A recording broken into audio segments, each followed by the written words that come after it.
Hello guys! Now I'm going to be taking you through the removal process of this nasty ransomware virus from your computer. This video is going to include three parts: automatic removal, manual removal, and I'm going to show you some file recovery methods that you can use to try and get your files back. Before we start with the video steps, I'm going to say that you're going to have to always follow guidance from site or video YouTube channel that is legitimate. Always make sure to back up your files and use trustworthy sources, and always check if these are real people behind these removal guides. So let's get on with the removal. For the automatic removal, we're going to be using an advanced anti-malware software which you can download by opening the video and clicking on the link in the description. It's going to take you through a removal article about the specific virus, where you can find the download button, which you should click, and it will take you to the download page where the download should start automatically, and then you have to open the installer that you downloaded. Okay, it's going to take you through a language choice and a couple of simple steps that you're going to have to follow. Simply agree with the terms, accept and install, and installation should take 1 or 2 minutes tops depending on your computer. After the setup is done, this scan should start automatically, and when it's done, you click on finish and the scan is gonna start. Now that's it. Basically now the software is looking for any virus files, objects, cookies, anything that may be even potentially malicious, and any virus will hopefully be detected and removed. When it's done, simply select the threads and then click on the next button to remove it. It's easy as that. Now, so much for the automatic removal. Let's get on with the manual removal. For the manual removal, I highly suggest that you back up the encrypted files and that you have some experience with removing threads. What you're gonna do is gonna copy the files on a flash drive anywhere else on your computer, because you never know what's gonna happen. Your computer is still infected, still in the thread, and at this point you don't know what's going on, So you're going to copy them to a flash drive, set them to a cloud drive, and then you can go on with the removal freely without any worry, because the files could be recovered. Now, let's find the virus files. To do that, you're going to search for Show Hidden Files and Folders. And then you're going to click on it. Alright. In it, you'll see Show Hidden Files, Folders, and Drives. You're going to mark it with your mouse and then click Apply, and then click OK to accept the setting.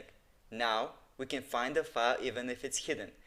To find the file, you have to know the name. Usually in the description we upload the names of the files in the article where we do research on different viruses. So you can check if it's there. If it's not, you can check via other ways, which I'm going to take you through. Now what you're going to do, open my computer, and then you're going to type file extension, the file extension exe. In this case, example virus name is just to show you how it works. You're going to type the file name, and then Windows will take care of the rest. And you hit enter, it's going to hopefully locate the virus file, search for it, and locate it like shown here. And then you have to delete it as an admin from your computer, and basically that's it. You've taken care of the virus now. Be advised, you need to have experience, like I said, in removing threads to be able to find these files. Another way to find them and to clear your registry entries is to press the Windows key and the button R and type regedit. Now I'm going to show you how to clean your registry entry and how to be able to find such files as well. First, we're going to back up the registry by clicking on File and Export.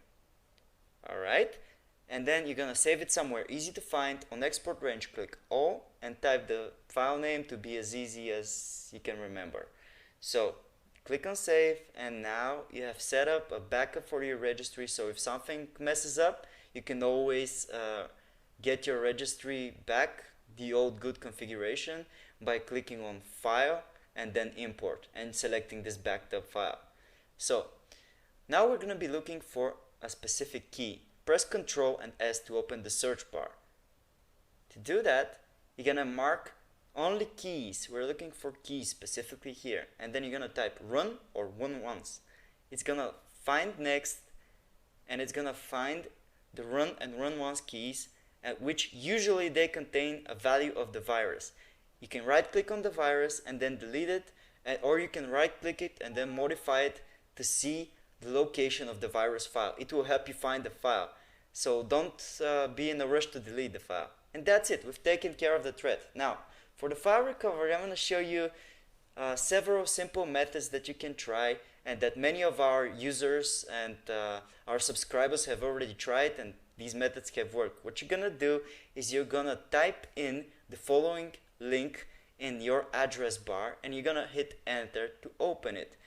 This will take you to our specific article for file recovery against ransomware viruses. It contains 6 methods that have been proven to work under some specific circumstances when it comes to ransomware infection.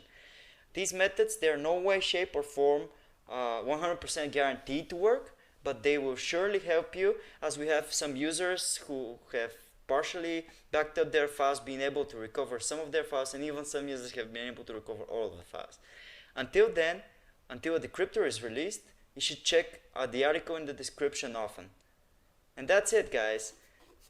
Thanks for watching. Subscribe, hit that subscribe button, and make sure to comment if you have any questions. We try to respond fast.